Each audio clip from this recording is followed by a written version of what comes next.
Y les comento, el Pacto de Varsovia, pues es esto, ¿no? O sea, el Pacto de Varsovia junto con la OTAN, pues era la confrontación de las Europas durante la Guerra Fría, posterior a la Segunda Guerra Mundial, como esas diferencias, esas caras, esos gestos, esos desagrados entre la URSS y Estados Unidos. Y pues una vez que se termina la Guerra Fría, como lo vimos en secuencias pasadas, con la firma de Mikhail Gorbachev con Ronald Reagan, se elimina el Pacto de Varsovia, se elimina la OTAN y es cuando en los años 60, los años 70, los años 80, con el Acuerdo de Schengen en 1985, pues se promulgan estos derechos a todos los europeos de poder ser paisanos de toda Europa y da pauta que se crea esta, ¿no? Se cree la Unión Europea, ¿vale? Y con esta de la Unión Europea, pues también se eliminan estas ideologías de la Guerra Fría, que es generar fronteras, generar diferencias y confrontaciones como ocurrió con las Alemanias, Alemania democrática, Alemania republicana, ¿sí? Republicana y federal, perdón. Y bueno, a lo mejor ustedes se han de preguntar, ok, acuerdo de Schengen, pero ¿qué más, maestra? ¿Qué más ocurrió? ¿Qué originó a la Unión Europea? La Unión Europea se origina principalmente en 1957, ¿sí? En 1957, este señor que ustedes están viendo aquí es este mismo que está en su libro. Se llama Robert Schuman. Él fue el ministro de Francia en 1957 y él solicitó a Alemania que se uniese con Francia, Bélgica y Luxemburgo, o sea que la Unión Europea comienza por este señor, para solicitarle a Francia, oye, ¿cómo ves? Vamos a unirnos. Yo sé que tuvimos guerra en la Segunda Guerra Mundial, pero ¿qué tal si te parece que nos unamos para que nosotros te proveamos carbón y acero y tú nos proveas carbón y acero? ¿Para qué? Pues para generar pues una carrera armamentista en caso de que otros países no europeos, tal vez africanos, asiáticos o americanos le declarasen la guerra.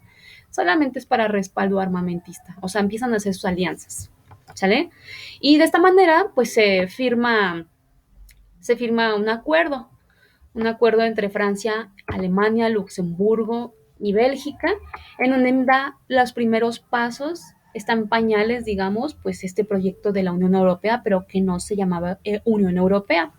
Se llamaba, si no mal recuerdo, este, Tratado de Bruselas, ¿sí? El Tratado de Bruselas es esto, la petición del ministro de Francia, Robert Schuman, para que Alemania se les unieran y propiciara el carbón y el acero para fabricar armas. Y también el Tratado de Bruselas era para eliminar las aduanas o el impuesto aduanero. ¿Qué es eso? O sea que si Europa, bueno, Francia le vende a Alemania, Alemania le baja impuestos a Francia. Es como México, ¿no? México paga muy poquito impuesto a Canadá y Estados Unidos para exportar su producto. Y así nosotros también le bajamos el impuesto a Canadá y Estados Unidos para que se cree este libre comercio y no se hagan costoso. Y así se creó desde 1957 con el Tratado de Bruselas entre Robert Schuman, que es el ministro de Francia, con Alemania como esos primeros pasos de la Unión Europea. ¿Sale? Ya vimos el Tratado de Schengen, ya vimos el Tratado de Bruselas, ahora viene el Tratado de Roma.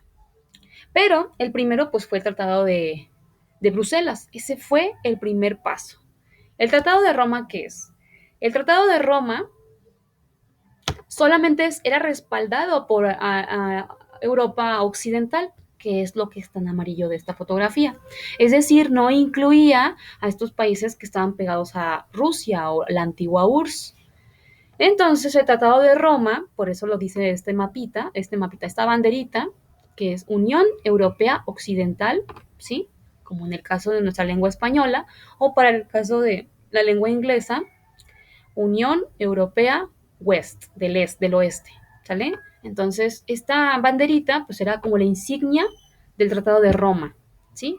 Donde el Tratado de Roma, que estaba principalmente basado en Italia, Alemania y Francia, ahora incluyeron a Roma o a Italia, para que Italia y Roma, en 1957 también ocurrió